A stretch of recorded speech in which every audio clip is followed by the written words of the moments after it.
Awesome. Ready to go? Yep. All right. Welcome to the Water Hole. We're sitting down today with Mr. Scott Youtsey. How you doing? I'm doing good. So you're the face, you're the head, you're the man behind Death Before Pop Country. Yeah, you could say that. So you do a lot of stuff. I see your stuff all the time. Like I'm on like the Facebook group, and then even on like Spotify with cutting people's music, doing music videos. So what would you say like your mission is behind Death Before Pop Country, and then everything else? To have a good time. That's the number perfect. one mission. Yeah. I tell people all the time, they're like, so you make any money at this? Not really. It's a lifestyle choice. Yeah. And I dig it. It's just like coming here yesterday and talking to artists and stuff. And you're like, I'm tired. Then you do it and you're like, this is why I do it. It's just fun. And obviously, I think I was telling you guys, I've been around music my entire life since I was little. Yeah. So when I got into doing artwork for musicians and things like that again, it was really easy for me to slip into the festival thing and the music thing. And I like people, so it's always fun. Yeah, exactly. Yeah, for sure. I got to tell this story. I've told this story many times on the podcast since it happened, but we met you last year here at Born and Raised. Yeah. And you found out I was a big Steelwoods fan. Mm-hmm. They were here last year, and you had an opportunity to go on the bus with Wes and talk to him for a minute. And you were like, hey, do you want to go? And I was like, absolutely, I want to go. Yeah. So this is the guy that took us on the Steelwoods' bus last year, and I probably told 50 people that story Thank last you. year. So. Well, Wes is the Steelwoods. When they've got kind of a special place in my heart. So I was, like I said, an art director in advertising for several years, and I just got sick of it. The corporate part of it, all the bullshit, and better check your email, that kind of stuff. And so I quit, opened a t-shirt shop, and then started doing for, beginning musicians and stuff. And so when I heard the Steelwoods, that's where I'm going, I'm like, I'm going to get those guys as a client. Because at that time, I want to say, remind me of the first album, I'm spacing, but it's an awesome album through and through. They maybe had 16,000 spins, something like that, really low. Mm-hmm. But I was like, those guys are going to go nuts. And plus, I knew Rowdy from other things he'd done. And so I didn't know him personally, but I knew him as a musician. Yeah. So I went to Kansas City with the purpose to get them as clients, and those guys were super nice to me and very warming. Rowdy was one of the nicest guys you'd ever meet. And so those guys, like I say, have a special heart in my place. They've always been good to me. Matter of fact, I just seen Wes at the Canes here a couple weeks ago on their farewell tour, and he took me back and we hung out. And they're good guys. They're good guys. Yeah, that's awesome. Now, it pains me that they're hanging it up for now. But Yeah. I doubt they're done. Yeah. That's my Maybe something poking out here in a couple of years, little break, almost maybe it's a little something like Turnpike or something. Well, they toured harder than any band that I know for a while. Yeah. So I think it's a personal choice on Yeah, Wes's part. for sure. So we're out here, Born and Raised. What's it like? Obviously, you were here last year. So what's it like being able to come here and like cover festivals like this? Oh, it's fun. I love it because, when you put it out there and then you have people reach out to you, it's hectic because I'm always doing stuff. So I'm always flying by the seat of my pants. It's last minute. I'm like, I'm going to stop. But then when I get here, it always works out. Yeah. It's always fun. And it's great. So I always keep that back of my head. I don't get too spun out about it, but I wing it a lot. Yeah. But, that's what makes it fun. I kind of nervous energy. You just do it. Yeah. And then go on. Yeah. Awesome. Yeah. I got to know, what's the story behind the van? The van? I just dig vans. Kind of hard not to, man. Good answer. Well, I bought it was a church van, and so I send it up real good. And it gets a lot of attention, so I dig it. But I'm getting ready I'm going to blast that off, those stickers, because they got fried in this Oklahoma heat this summer. I'm going to hand paint the whole thing. So I'm going to do a time-lapse deal and hopefully do something really fun with it. We'll see. But it needs to cool off, though. It's hot. It's way too hot. Especially in a black van like that. Oh, yeah. Well, I painted from the outside, but... Yeah, either way. Well, it's got to radiate, I'm sure, a little bit off, yeah? Oh, sure. What's the air conditioning situation like in that van? It's 2 wing windows at 55. Yeah, you put them babies out, you're good to go. But if you ain't moving, you're hating it. I'll tell you that.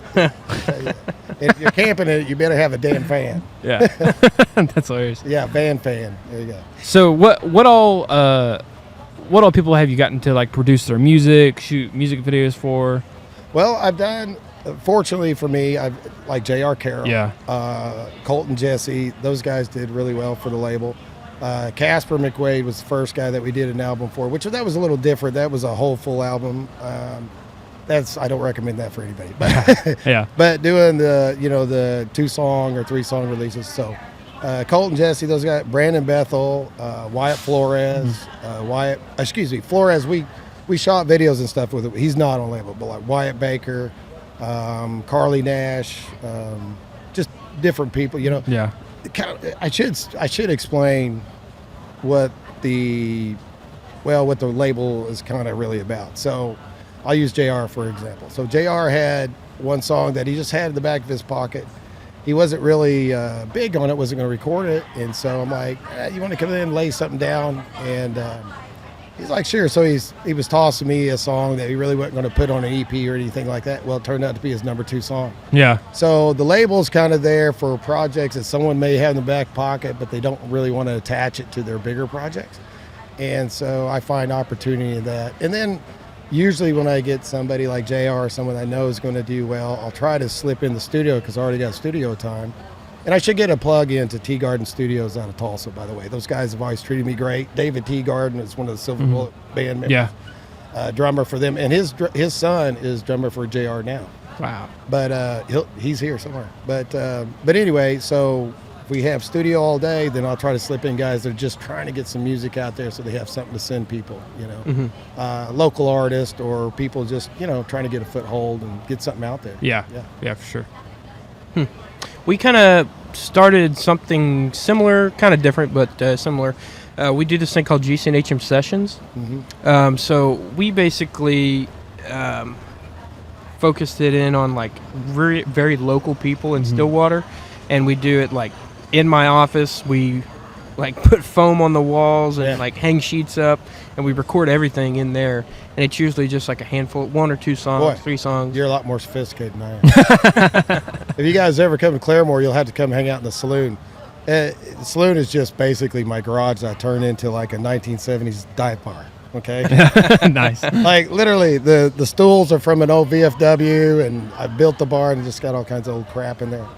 But when I was first starting it, literally a guy had come in my t-shirt shop and like, I got a few thousand people that pay attention to my art. You want to do it? So like Josh Morningstar was one of the first people that came into my t-shirt shop. And so it's always just been really low, just shoot it and get it up. But in the garage, I'll say we've tried to do a little better with mics, but generally just guys hanging out, having a good time, showing a little what they're doing. And anybody's welcome to come if they want to pick, and that's how we kind of shoot those little videos there. Yeah. That's different, obviously, than the actual music videos.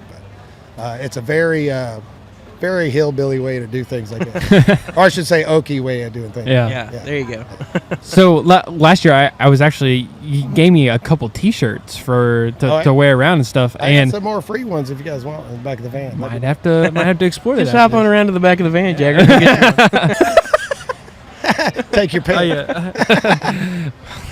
I've gotten so many like comments on my shirts when I wear them, right? Because I'll just wear them out like Stillwater everywhere, and a lot of people are like, "That's an awesome T-shirt," and some people would go, and they'd be like, "Just look at me," and I'm like, "Yeah, I believe the statement for sure."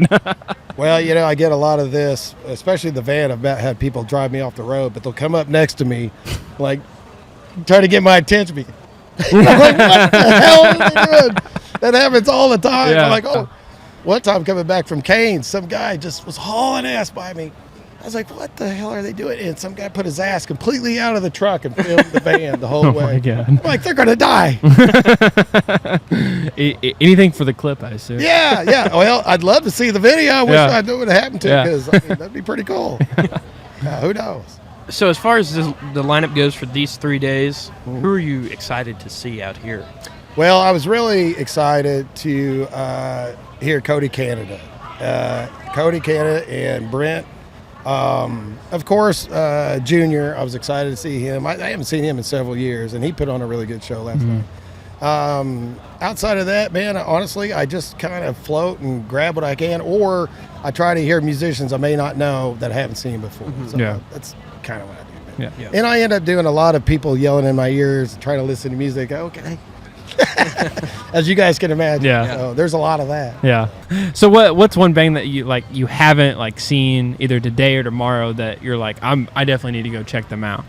Man, I wish I could give you a good answer, but I literally am having to come here and go back to a fair. So I'm trying to just catch what I can. Yeah. Because I have a booth going to Rogers County Fair too. And anyway. Oh, really? So I wish I could say, yeah, man, I'm pumped. I'm just hoping I get to see as much as I can. Yeah. Yeah. Yeah, for sure. Do you? You said you're kind of a fly by the seat of your pants type of guy. Do you like try to schedule things out, or like are you just kind of showing up and seeing? Well, here's what I do. I get a piece of paper and I write it down, and then I lose that piece of paper. Like, holy shit. Then I'm getting my phone out, and I'm like, I ain't got my glasses. And that's how I go. I'm like, and then I'll ask someone else, can you read that for me? And then they're like, oh, shit, I need to be there. And then that's how it works. I'm the worst about like having something, and I'll be doing something else, and I'll set it down, and they'll be like, where did I put this thing? And I'll be like, I don't know what happened to it. And then I'll 3 days later, I was looking for that. I had to go buy one or something. I'll tell you, if ADHD made you look like you were dying of AIDS, you guys would be like, you need to go to hospital, because I can't remember nothing. And it's a fact. I have a group of people that stay around me and help me find my shit. So it's nice. It's nice to have friends. So, having been to a lot of concerts and a lot of country concerts, what's been your favorite act that you've actually been able to witness and say you were there to watch them play? Man, that's a tough one because I've seen a lot of good shows. Now, this isn't a country act, but I will explain my best concert experience ever. I went to Tulsa State Fair. This was a few years back. This is before I started doing music, and you'd always catch these good old bands at the fair and stuff. Blue Oyster Cult. And so I went there, and it was raining so hard, they shut the whole fairgrounds down. And so only me and 5 others hung around where's the band? And so they moved it into the pavilion, and so we had a private concert with Blue Oyster Cult, me and 5 other people. Wow. And it was amazing. It was the most amazing concert experience of my life, because they were getting down right by us and just the whole bit, man. And it was really cool. They had the cowbell out and everything. The whole bit. And I couldn't tell you some of the replacement members. They'd be from a band who knows? Yes or something. You just don't know. It was that was the best experience I had. Now, as far as personally seeing Merle and Willie and Ray Price with my father, that was my favorite, because that was the last show I ever took my dad to. And I think I explained to you guys, my dad is a big reason I do all this stuff. Yeah. So that would probably be my favorite experience was the Blue Oyster Cult. So there you go. Plus, I got to see Merle. I mean, shoot, can't beat that. Yeah, exactly. Yeah. I don't know what's going on in here, but it's very loud. Yeah, I hear it over there too. I can hear it over the hum of the semi truck right here. So. Oh, you should have. Were you guys in here when the guy broke the fan? No. Oh, yeah, that fan. So I was talking to Kinfo, and we were going through introducing him, and the fan started making some weird noise. Bang, bang, bang, bang. And some dude tried to fix it and stuck his hand in it. It was like, whack. And anyway, it was funny. I was like, someone lost a finger, but it was extremely noisy. So the guys were like, we going to redo this? I said, hell no, we're just going to keep it. It was whack and then screams, blood everywhere. Oh, that made for better video. I wish. Yeah, that'd be great. I know where one of his old tour buses is out in the country. That's true. Me and a buddy hunted it down. You know where a tow truck is? Yeah. Hey, they asked me if I wanted to buy it. It used to belong to Asleep at the Wheel. And somehow Dwight Yoakam's manager had it for a while. And then it's sitting out in the country at Catoosa. As far as I know, it's still there. Because we talked about hauling it out of there and turn it into a barn. It'd be an amazing barn. I would hate to haul it out of there and turn it into a mobile studio. That would be even better. But I like bars too. Yeah, I mean there can be a bar inside the mobile studio. That's right. Oh, that's perfect. Right, yeah. Well, you don't get much recording done if that's the case. I wouldn't recommend it. I've done both. It's better without the bar being around. I had a kid here recently. I won't name names, but really talented young guy. And I'm still pushing this kid. I'm like, write some more songs, whatever. I mean, he's pretty amazing. And does no social media, no anything. And is really shy until he gets some beers in him. So I had all these bands lined up, and we were just shooting videos out in the country just to promote the bands and have a hang, right? So I said, you're going to go last because you're solo. It'd be easy to shoot you. And then I want to focus on you and get some good shots. Shoot, by the time we rolled around to him, then he got real dry, really playing the guitar. Still good stuff, but I've learned keep the liquor away from the artist for a while until they're done. Yeah, that goes for me too. But. That's hilarious. Yeah. So if you had to explain to someone who has no idea what you do, what is the simplest way you could explain that to them? Well, multimedia. When people ask, like, what do you do? I mean, the best way to say is multimedia. I mean, at the root, like I told you guys, I'm an illustrator, animator. That's what I did for years. And we used to do commercial videos. And believe it or not, I was involved in the Insane Clown Posse video years ago. No, Wow. I'm not a fan, but I was there.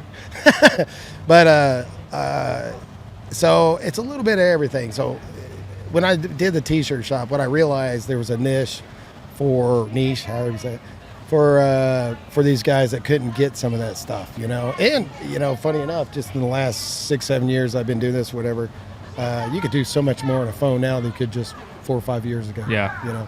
But then there was like, no, these guys couldn't get videos, didn't really have an audience. So I thought, there's a way I could take what I know from that world and apply it. So that's what I did. Wow. Yeah. That's awesome. Yeah. So are you across all social media platforms, Instagram, TikTok, Facebook? I do, but I'm lousy. I had a guy doing it for a while, and he's too expensive, so I laid him off for a while. And so I mainly do Facebook, which is like the old man thing to do, but it's easier for me to focus on one thing.